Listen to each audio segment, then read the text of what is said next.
Hello, everyone. Welcome to another live stream conversation sponsored by Own Your Judaism. My name is Moishe Steigman, the Mindful Rabbi, and I am thrilled and excited to be joined by my friend and colleague, Rabbi Jaymee Alpert. Jaymee is passionate about exploring the connection between spirituality and physical activity. She is the co-creator of NBS, Neshama, Body, and Soul, a practice that combines exercise with Jewish prayer and Torah reflections, and has created and led Shabbat morning hiking services.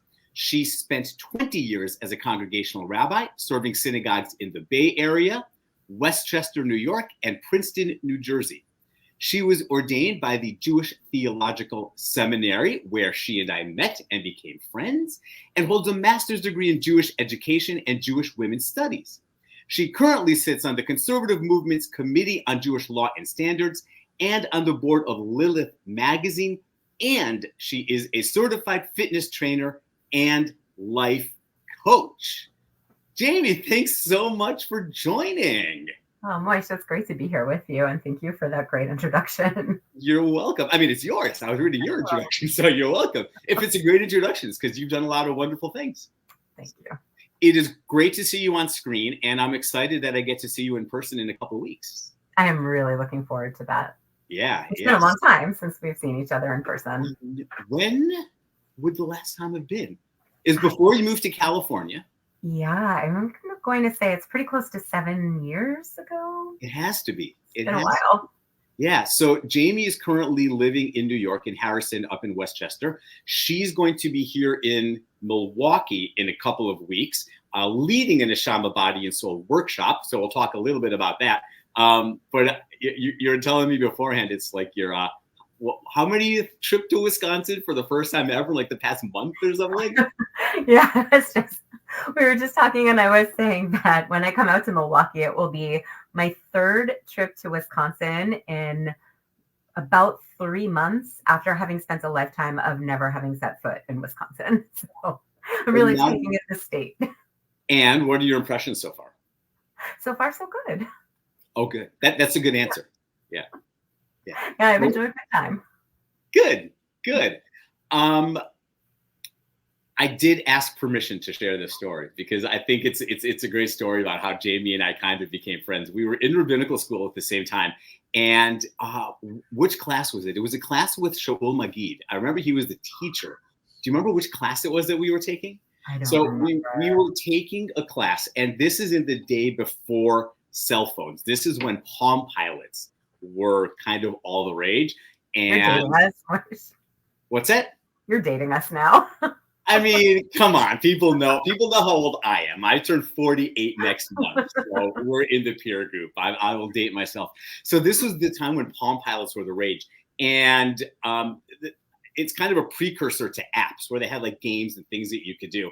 And I don't remember if you were looking over my shoulder watching me play, or if I was looking over your shoulder watching you play, but one of us saw the other playing drug wars on our Palm Pilot, where essentially you try to be this like king, this mafioso kingpin, like accumulating as much wealth as you can from this like little interactive game. So we're here in the middle of class playing this not so appropriate for a rabbinical school game in the middle of our Palm Pilots, and now however many 20 some years later we're still friends. Yeah. It's pretty funny that that's how we came to know each other. It is. Do you have any apps like that on your phone now? I don't. I looked for it a couple of years ago, but I gave up pretty quickly. I spend my time on Candy Crush now. It's a little kinder and gentler. Got it. Yeah, I've had to delete most games from my phone because otherwise the only one I still have on my phone is just crossword puzzles, so that one I can survive. So Jaymee, tell us a little bit more about kind of your connection with Judaism throughout your life. Right? What's your connection? You went to rabbinical school. How did that process emerge? Tell us a little bit about you and your Jewish journey, please. Okay. All right. Well, it started a really long time ago. Yeah. So we dated ourselves. So. I have decades to cover here. So I grew up in a home where Judaism was central and where Shabbat dinner happened every Friday night, where my parents were actually both Jewish professionals. So I really sort of grew up in that. And in addition, I went to day school through the 8th grade and was one of those kids that just loved it. And I was active in my synagogue's junior congregation. On paper, I was kind of textbook. I don't think of my journey as following such a linear path. But when I think about the beginning of it, it definitely was. And I knew from a very early age, from the time I was 10, that I wanted to be a rabbi. Like I really felt this very strong connection to God and to the tradition and even to the liturgy, like really from a young age. And I just knew. And I remember sitting in my 5th grade Hebrew class, my teacher was kind of drilling us on the difference between, the feminine form, the masculine form, because Hebrew is a gendered language. And it got to be my turn, and I was a super shy kid, and I really didn't like participating out loud. And if I was going to participate, I always wanted to know the answer. And I just remember kind of like very shyly calling my teacher over and saying in Hebrew, I know what I want to be. Oh, I'm sorry. The question was, what do you want to be when you grow up? So we could practice those vocabulary words. And I remember calling him over and very shyly saying, I know what I want to be, but I don't know the feminine form. And so he said, well, tell me what you want to be and I'll help you put it in the feminine form. And I said, okay. So I told him, and he looked at me and he said, you know what? I don't know the feminine form for Rav either. And it was a really impactful moment in my life, because at a time when it wouldn't have been unheard of for that teacher to kind of laugh and say, well, that's not going to happen, or it doesn't exist, or that's not possible. He was so supportive. And I remember that the kids in my class were also quite supportive, especially for 10 and 11-year-olds. And I got a couple of like, you can't be a rabbi, you're a girl. And my saying, well, watch me and let's see what happens. And then everybody sort of backed down. And it was just part of who I was for the rest of my time at day school, like through the 8th grade, and then all throughout high school too. Like people just knew that about me, and it wasn't really questioned, which again, looking back now, is sort of remarkable. Yeah. Wow, that's amazing. That you go all the way back to like 10 years old, feeling this so passionately. And very deeply connected. And then, in high school and college, I explored lots of other interests, and it took me a little while to apply to rabbinical school, because even though I knew I wanted to go, I also knew that I had other areas of interest to explore, and that I really wanted to make sure that I was kind of mature enough to start in rabbinical school. I mean, I guess drug wars is not really so mature, but then I was like ready to handle it. Right. It was a healthy outlet, right? Exactly. So you brought up something, and actually that reminds me, the class we might have been in together, I think, was a gender studies class. I think you're right. Yeah. As a matter of fact. Yeah. You're talking about the Hebrew word for rabbi. And for those who aren't necessarily familiar with Hebrew terminology, rabbi in Hebrew is Rav. And as Jaymee was saying before, Hebrew is a gendered language. We don't have neuter terms because rabbi in English, we don't know the identity of the person. Whereas in Hebrew, Rav would be considered a male rabbi. So sometimes there's been rabbah, there are other words. What Hebrew would you use now for yourself? Or is that still kind of an unsettled question? It's really kind of unanswered for me. I think I'm more comfortable with the term Rav than Rabbah, especially because there are some open Orthodox women rabbis who have sort of claimed that as their title. Mm-hmm. So for me, that would just be a little bit confusing. But I'm pretty comfortable with Rav and just using that as the general Hebrew term for rabbi. Great. I am too. Okay. Yeah. And then, ultimately, like, I really want to get us talking about NBS and how you got there. Because you went on what I guess many would say would be like the typical rabbi path after ordination, right? You had a couple of pulpits. How was that experience? I learned so much. Like I really learned a lot about myself, about communities, about leading communities. And it was a pretty typical experience. My first couple of years out of school, I was an assistant rabbi in a large synagogue, and then I moved to be a solo rabbi in a smaller synagogue, and then I became a senior rabbi in a larger synagogue and had an assistant rabbi. So it really, once again, when I say it out loud, it feels like a very linear path, but in my heart, it really doesn't feel that way at all. But while I was serving as a solo rabbi, also in New York, very close to where I'm living now, as a matter of fact, I came across an article. It was about 11 years ago. There was an article in the New York Times about a therapist who would take her clients walking or jogging in Central Park. And she found that people tended to open up much more quickly and deeply when they were moving than when they were sitting still, particularly sitting still in an office. And there was something about that that really struck a chord in me. And I took the article, I physically took the paper to my trainer, my personal trainer at the time, who is still my personal trainer. And I said, I find this so interesting. If it does this for people mentally and emotionally, what do you think movement would do for people spiritually? And he said, I have no idea. Let's find out. So that was sort of the beginning, the very beginning of NBS, of neshama, body and soul. And I intentionally chose the word neshama, the Hebrew word, for both breath and soul, right? Because we're using both. In NBS, we use our neshama, our breath, to power us. And hopefully it also speaks to our neshama, our soul, as we're praying and using our whole bodies to pray. And also thinking about the Torah and how it relates to us physically, spiritually, emotionally, and doing exercises at the same time. So that's sort of the origin story of NBS, of neshama, body and soul. And then we spent a lot of time talking about what it could look like, what it should look like, what the exercises should be, could be. And it's evolved over the last 10 years. And now I would say it's in a place that I'm really proud of. And it really combines Jewish prayer, not all the prayers, not all the words of every prayer, but it takes snippets from different Jewish prayers and different Jewish services. So there's, for instance, a module for a weekday morning service, and that looks quite different from the module that I would offer on a Friday afternoon or Friday evening for Kabbalat Shabbat. And the prayers are taken from those different kind of traditional Jewish prayer services, but again, used in a bit of a different context.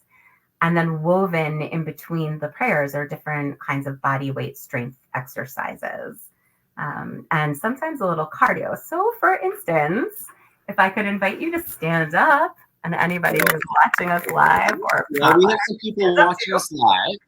All right. If you feel comfortable, right, we can just do a few jumping jacks.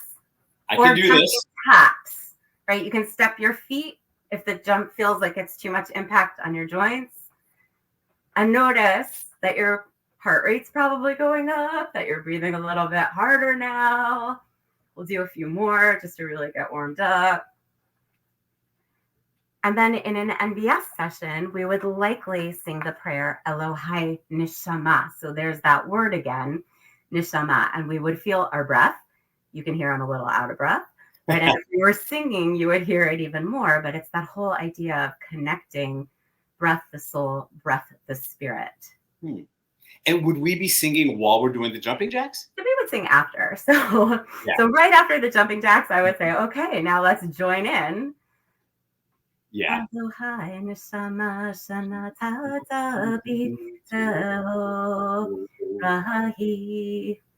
after a couple of repetitions, you kind of feel your breath come back. Your heart rate slows again. But it's that moment of like, oh, and there's my breath. And I really am in touch with how that feels because I'm out of breath. Yeah. And that's the idea. Wow. So that's the warm up. Right? That's the warm up. Okay. Oh, yeah. No, most of the movements are body weight strength. So when I say that, I mean push-ups and squats and lunges and all different kinds of planks. Right. And what I love about using just our bodies is that we don't need equipment. Mm-hmm. Right? When people come, I ask them to bring a mat. If they don't have a mat, they can bring a bath towel. Right? But what we need for NBS is just ourselves and the space that we take up, just enough space for our bodies. And I think there's something really remarkable about that we can build our strength from the inside out. And so we're like taking care of our neshama, our soul, and we're taking care of our bodies using our neshama, our breath.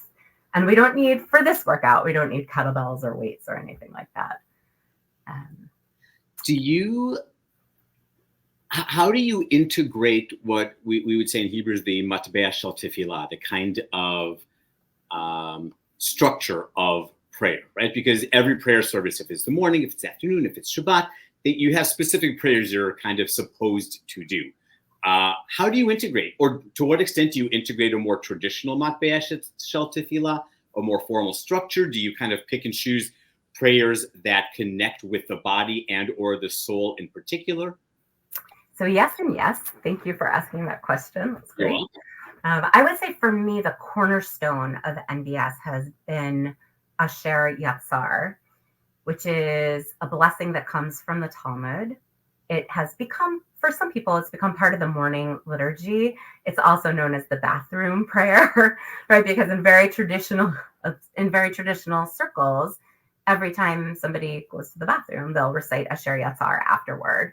And what I find remarkable about this prayer, which is a couple of thousand years old, right, is that it talks about the body, right? It's about thanking God for creating our bodies in wisdom, creating openings, arteries, glands, organs, intricate and structure, right? And if one of them doesn't work, then it's impossible to survive and to serve God, right? So it is like this super physical prayer, right? It doesn't get more basic than like using the restroom, right?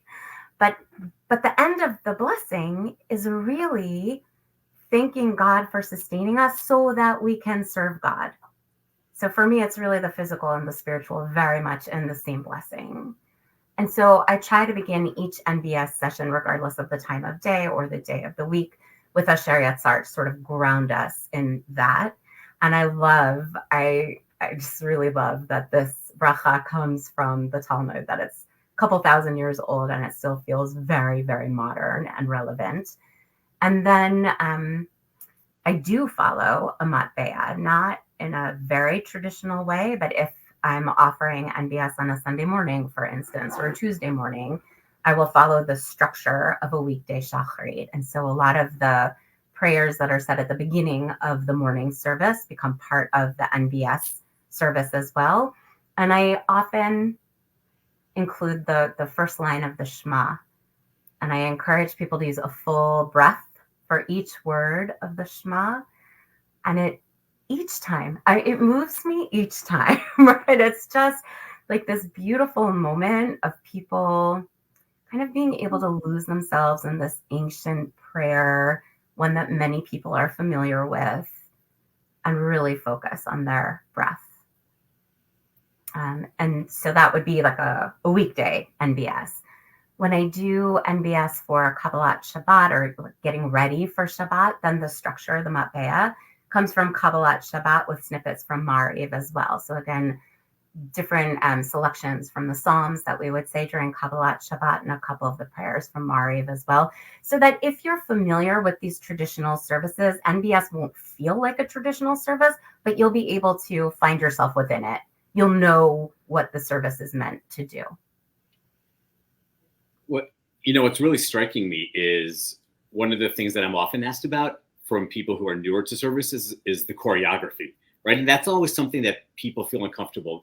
When do you stand? When do you sit? When do you bow? Do you bow at your knee? Do you bow at your waist? How long do you bow? Am I bowing too early? Am I bowing too late? Why are some people standing and some people sitting? And like, when do I cover my eyes? So there's always so much choreography.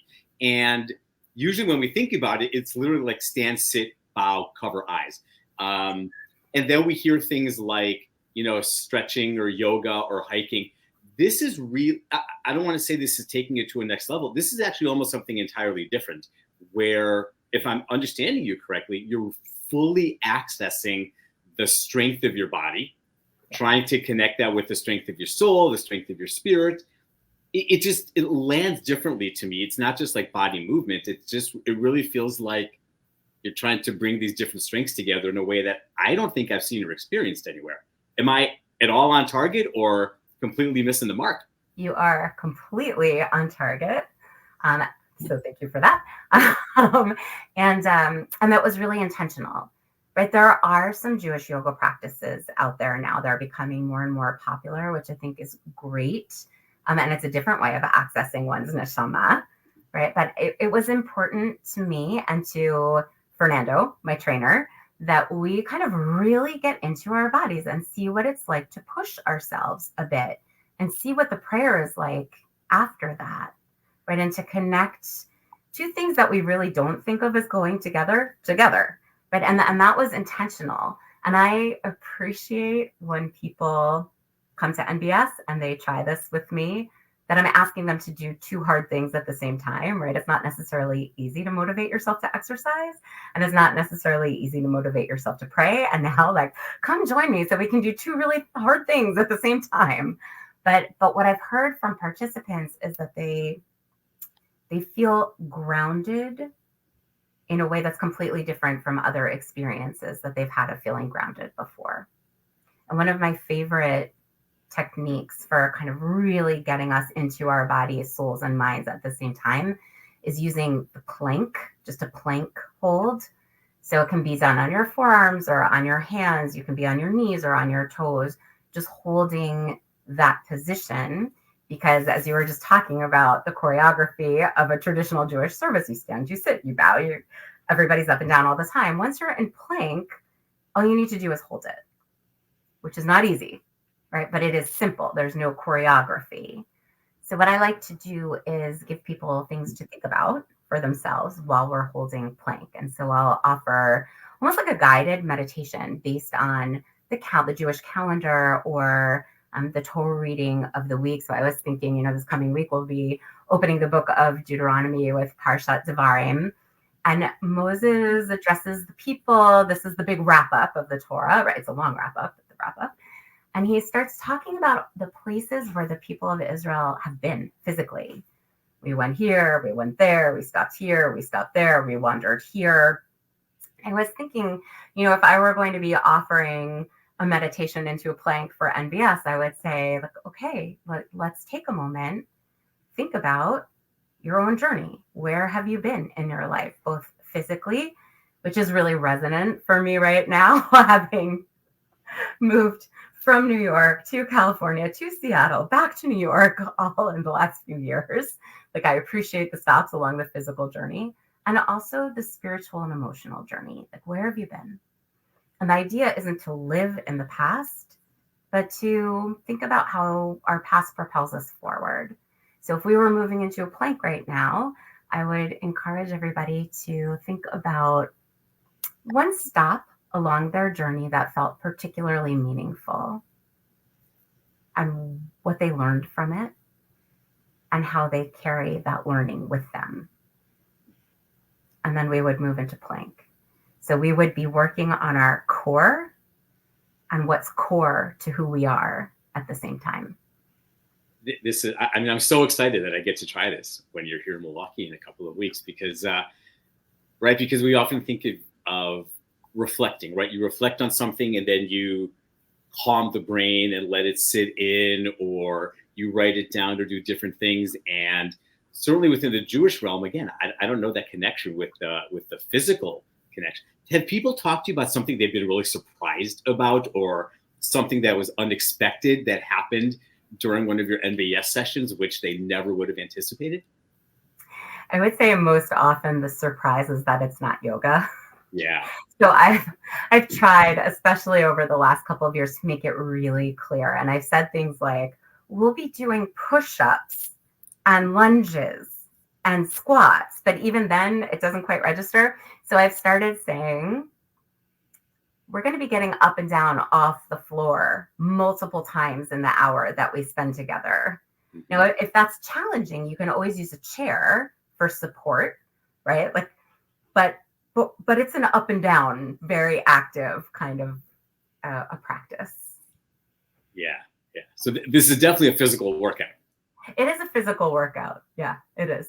It should get your heart rate up a bit and you should feel your muscles working. It's not intended to be the hardest workout ever, right? Because the tefillah, the prayers are also really important. The time for reflection, I think, is really important. But you should feel your body working. over the last year, I was able to create a version of neshama that's geared toward people who are less mobile. So it's a chair-based neshama, and I was actually able to bring it to Jewish Senior Life in Seattle, which was really such a pleasure for me. And it was exciting to see people moving their bodies, especially for a population where maybe that doesn't come so easily, or, we tend to slow down as we age, but there's no reason why we can't be sitting and moving, or sitting and moving. And if you don't have full mobility, maybe it looks like this or like this, but there's still a way to kind of get our bodies moving and to still then sing those prayers and to feel how they resonate differently when our heart rate's up. And I will say, at the end of one of the NBS sessions at Jewish Senior Living, one of the women was talking to a trainer who was walking by, and she said, "I need to reschedule with you. That rabbi just kicked my tush." Which I took as like the biggest compliment. Yeah, that's awesome. That's awesome. On a personal level, what changes have you kind of felt, or what growth or anything new coming up in your relationship with prayer, or with spirituality, or how you see the interplay between the role of the body and the role of the Jew? What kind of has changed or evolved for you? Big question, and one that's really poignant for me and resonant. Exploring NBS and sort of creating it and then having it evolve has given me a really different window into what it means to pray, what it means to me to pray. And I want to be transparent. This isn't how I pray every time I pray, right? It's also not how I work out every time I work out, right? This is a practice, much like yoga is a practice, right? And that we can say that prayer is a practice, right? Or meditation is a practice. So NBS is a practice. It's not the only practice, and it's not the only thing I practice, but it has grounded me differently than I had previously been. And it's also given me a little bit of courage to take some risks. When I was a congregational rabbi, I led people in a walking musaf a few times, which previously I would not have done. And that felt like a big break from tradition. What do you mean you're walking during the Amidah? You're supposed to stand with your feet together and you're not supposed to move. And there's certain times to bow. But it was sort of an opening to say, look, if you want to stay in the sanctuary and pray a traditional Amidah, please, like, you are welcome to do so. If you want to try this a little bit differently, let's go outside for a few minutes and let's see what spontaneous prayer feels like. You can bring your siddur outside. You can say all the traditional words. You can keep your eyes closed and say your own prayer. And it just felt really new for me, and also really meaningful for me to do it for myself, and also to help other people access prayer in a different way, one that isn't that commonly done in conservative synagogues in particular. Yeah. And also I'll say I just finished the clergy cohort through the Institute for Jewish Spirituality, which is an 18-month pretty intense program for rabbis and cantors. And so I learned a lot of language and a lot of skills through participating with IJS as well. That's been really helpful to me, both in my personal life and also professional life. Do you think of yourself as a trailblazer or an innovator? I think innovator. And I recently have started saying, I'm finding myself in this entrepreneurial space. Right? Because that's where I'm finding myself. And that's really different from where I was as a congregational rabbi. I mean, even then, I took a pretty creative approach to doing things. I mean, see the outdoor walking and stuff. And in general, I think my programming was pretty creative, but it was still within the construct of a very traditional institution. And so for this last year, I have really been creating a new path forward for myself. And I hope really for other people as well. And as I bring MBS to different communities, my hope is that at some point I'll be able to train other people to lead it so that it can stay in-house. Because right now, I think I'm the only person in the world doing it, which great. Yeah, no, I would love that. So I need to figure out what the training looks like. And so then it can live in different communities, whether it's a synagogue or a JCC or a summer camp, school, whatever. Like I want it to be part of what Jewish institutions are able to offer. This is amazing. That's amazing. Thank you. Did you find it hard to step away from that more traditional structured model? Like what was your journey process going from here's how I normally do it, here's kind of what the tradition teaches, to I'm going to do it my way, and or I'm going to lead other people doing it in perhaps a non-traditional way? What was your journey? Was that a hard journey? Was that natural? Was that freeing? Was that intimidating? All of them? All of them. Yeah, all of them for sure. So it was a while ago. I want to say it was maybe 8 years ago where someone introduced me to a walking musaf. And I remember because we had gathered it was a morning shachrit, weekday shachrit service. So I guess it was just a walking amidah, not musaf, walking amidah. And I remember I had shown up in my talit and my tefillin, and I was like ready to go in my traditional garb. And all of a sudden, the leader for this particular service said, "Okay, now we're going to go take a walk for the Amidah." And I was like, "Oh!" But our feet are supposed to be like this, and we're supposed to stand up straight, and we're all those things. And then I said, "Alpert, try it." Right? Like, what's going to happen? And I loved it. Like, loved it. And it completely shifted for me what was possible. And it opened, it like blew open the doors for me. I had already been dabbling in NBS, like that was already percolating, and I had already led a few, but this whole notion that I could be in a traditional space and do things that were not traditional was really eye-opening for me. And I wanted to make sure other people had that opportunity as well. Yeah. Did you encounter any barriers along the way? It's not everybody's cup of tea, right? Which is why when I was a congregational rabbi, I always made sure people knew, like there was no shame in staying put, right? And we have Sidurim with all of the words, and you can stay in the sanctuary, and that is a beautiful choice. And there's this other choice. Try it, right? And if it doesn't work for you, you don't have to do it again. And if you don't want to try it, you don't have to try it. But, still being in traditional institutions, there was a bit of pushback from time to time. And, that's okay. That's part of growth. Yeah. I love the word experiment. Yes. As you were talking, I keep thinking about King David.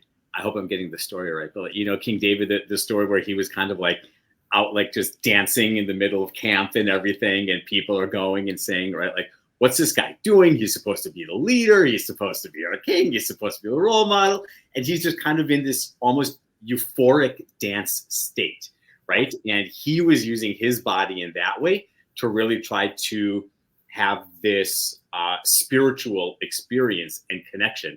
I don't know if you have thought about or tried to ground it in like a traditional experience, or if that has ever come to mind, but I just keep thinking like, this is essentially what King David, in a larger sense, this is what he was doing. He was creating a body euphoric and a spiritual euphoric experience.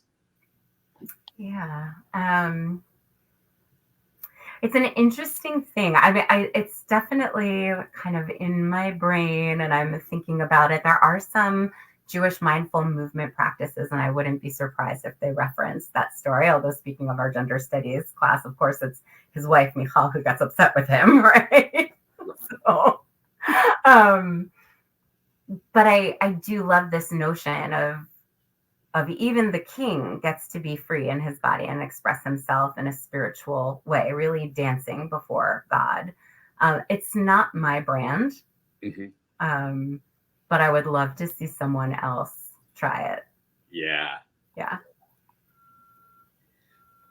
So imagine I am someone who reads about an NBS workshop online or something like that, or I'm here in Milwaukee and I see an advertisement and I'm saying, I'm not quite sure what to expect. Is this really for me? Right? If I have, what are you going to say to me to kind of help me feel a little bit more comfortable trying something pretty different? Because the physical might be different, the prayers might be different. Like there might not be anything to kind of ground myself in what I'm doing. So the first thing I would say is I would love for you to try it, right? If it's really uncomfortable, you can always leave, right? That is always an option. I will not be offended. I understand that it's not for everyone. And the other thing is I offer modifications, right? So I know that push-ups are really challenging and not everybody can do them. That's okay. If you can't do them or don't feel comfortable doing them, you don't have to. So I'll offer modifications for people. Instead of being on your toes, be on your knees. If that feels like it's still too much, go find a wall and do push-ups against the wall. Like, let's find something that works for you and your body. And it's the same thing when we hold plank, and the same thing when we do side planks or any other number of movements, right? I really try to offer as many modifications as I can to make as many people as possible feel comfortable. And also, it's an hour.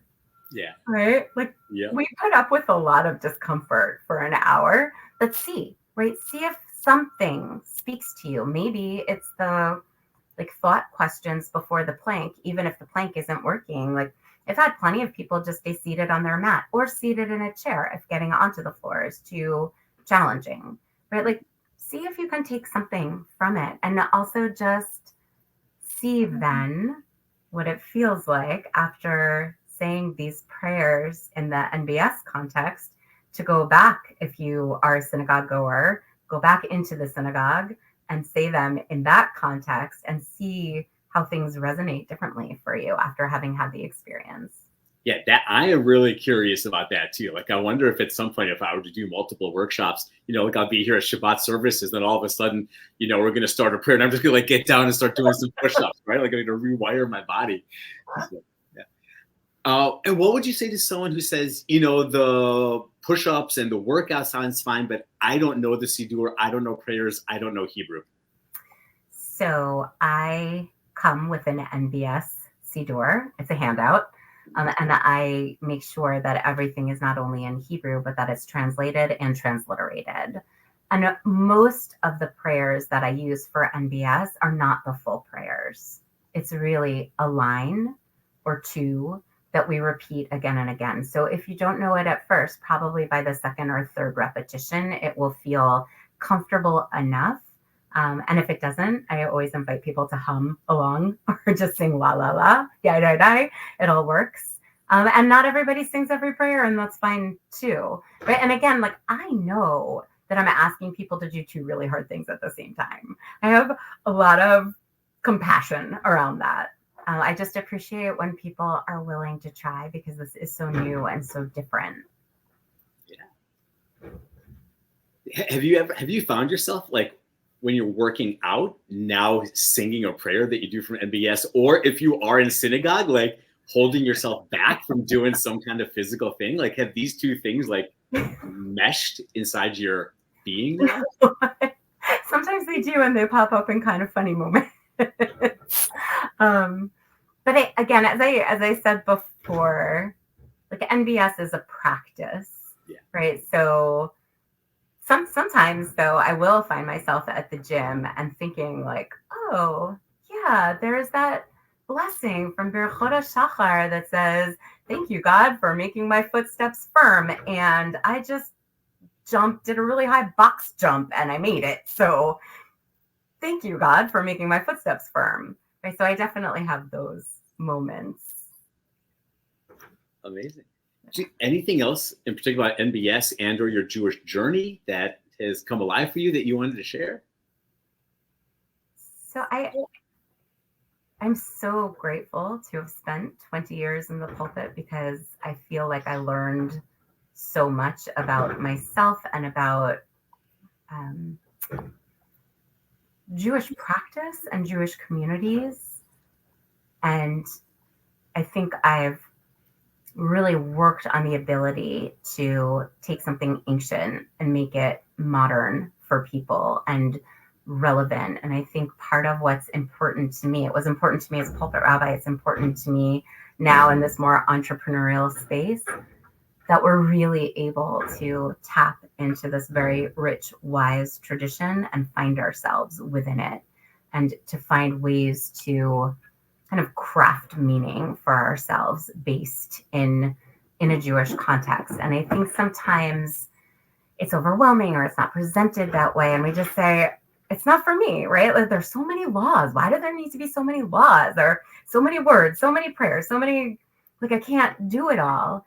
But I think, like, there's so much in there. We can find ourselves in the tradition, or we can find a piece of tradition that speaks to us. So try one thing. If that doesn't work, let's find something else to try, right? And for me, that's always been really important. And I think it's also part of my approach to NBS, that I want to take these ancient, right, Talmudic blessings and say, look at this wisdom, and it still makes sense today. I love that. I think I might steal that for like a promo for OIJ, or kind of have you be the spokesperson. But I absolutely love that. And I love how you articulated that, Jaymee. That is so beautiful and so powerful. Thank you. You're welcome. You're welcome. So once again, Rabbi Jaymee Alpert, a longtime friend, longtime drug wars player with me. When you're here in Milwaukee, let's see if we can find that out again. Humble roots, right? Yeah, exactly. Wonderful friend, wonderful colleague, and founder, creator, innovator of the Neshama Body Workshop. If people want to get in touch with you, either about learning more about an NBS workshop or perhaps bringing it to a community, have you ever done that virtually or not yet? I have. Actually, I have done a few virtually, and I'm thinking about putting another on the calendar shortly. I will say this. Virtual is great. I mean, we're having this whole conversation, right, in different time zones. There is something about being in the same space with other people so we can hear each other's voices. That's really special for me. But in lieu of that, I love to lead them online. And it's really exciting to see people who have been to several of them, or people who have known me from my prior New York days or California days, and bring people together. And that's also, and then new people as well. It's really special. So I don't currently have anything on my calendar, but I'm hoping to in the next couple of weeks. And people are welcome to reach out to me if they have questions about NBS or questions in general. What's the best way for that to do that? So my email is Rabbi. Hold on one moment. I'm going to type it right in the chat. Oh, great. What is it? Rabbi J. Alpert. Yeah. At Gmail.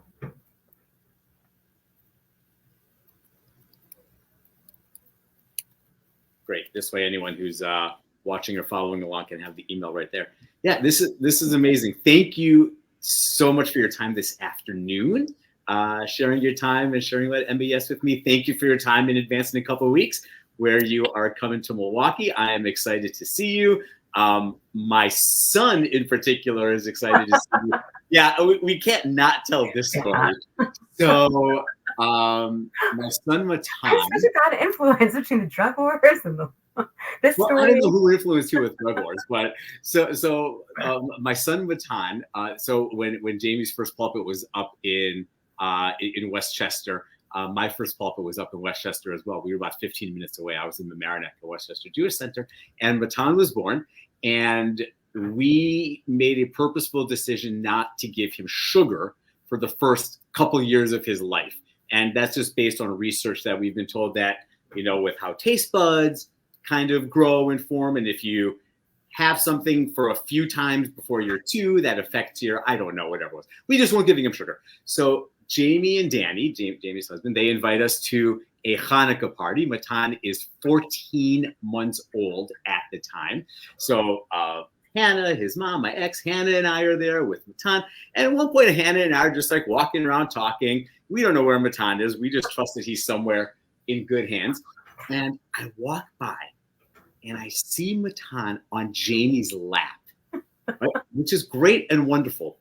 And he's sitting, reaching back and forth to a bowl of M&Ms, just going to town on these M&Ms, just going back and forth and back and forth. And like, Jaymee broke my kid, right? You know, it's like now all of a sudden he's got this like sugar everything.